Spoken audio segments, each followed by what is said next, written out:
So today I am in my office filming.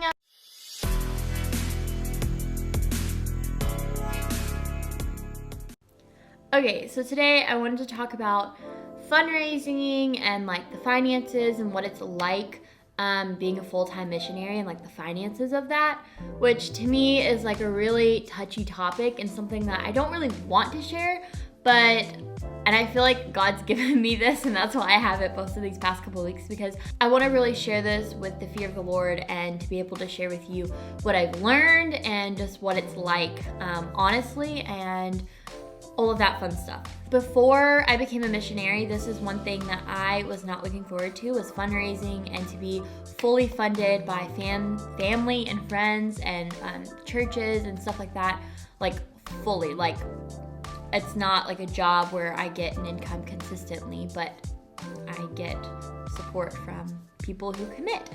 That was super scary for me, and even asking people to be like, hey, would you partner with me, blah, blah, blah. It was super scary.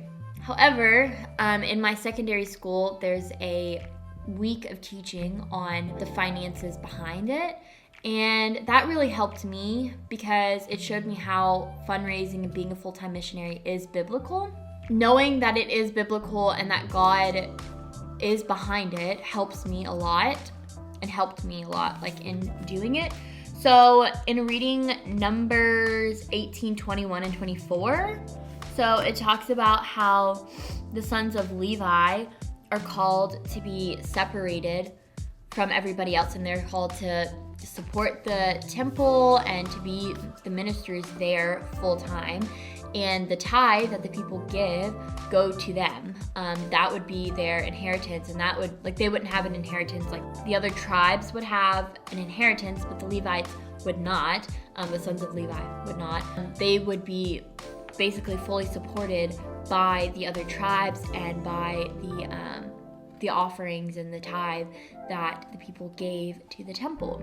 So they were set apart and fully committed to the ministry and to the temple and to ministering to God all the time. They didn't have like property to go take care of. They didn't have like jobs like that. That's like the missionary back in the day.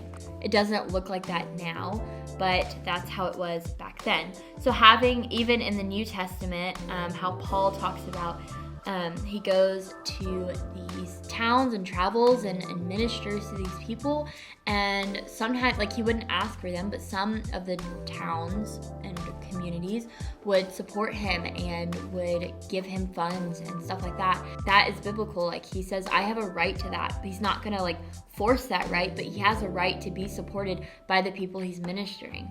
Is it biblical? Yes. I think for me, I love to take care of myself. I love to be independent, and I love to figure things out on my own. Fundraising has taught me to rely on God and has taught me to really trust Him to be the source of my income. So it's not about me going to ask friends and family to partner with me, but it's about me asking God, okay, God, what do I need to do? What do you want me to do?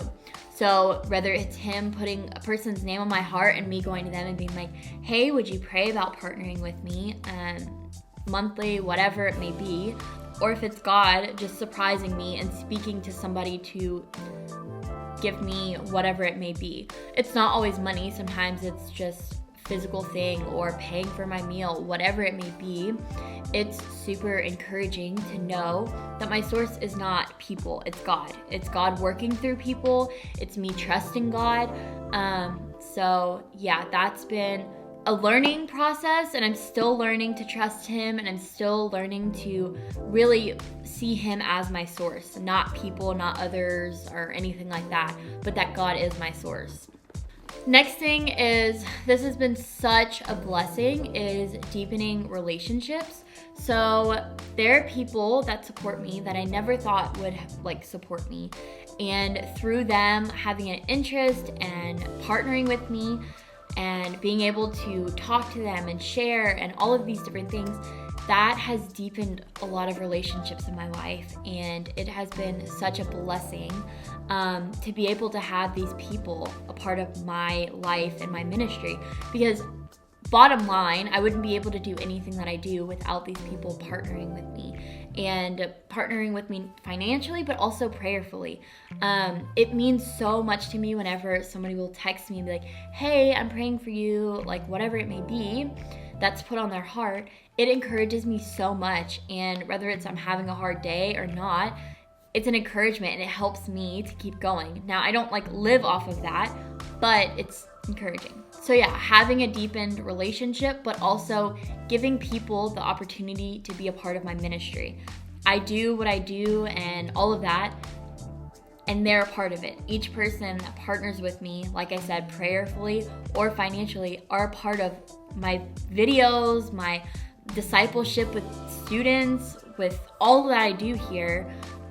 They're a part of that. They're doing it with me.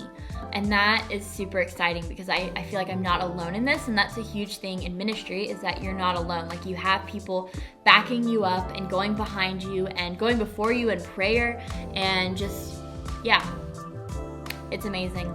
I love that part of fundraising and being in missions full time. Like I said, I like to provide for myself, and I like to have a job and to just do things on my own and not have to rely on anybody.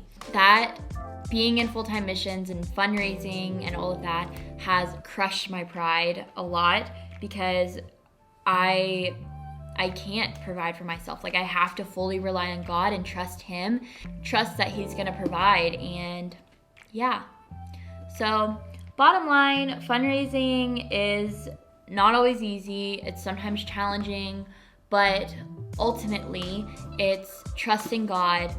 God's heart is for relationships, and being able to fundraise and stuff builds relationships and builds your trust in God. And the greatest thing you can give God is your trust. So yeah, if you have any other questions about fundraising or what I do or anything, please leave them down below. Be sure to follow me on Instagram and subscribe to my channel if you're not already. It supports me a lot. Thank you for watching. I will see you in my next video.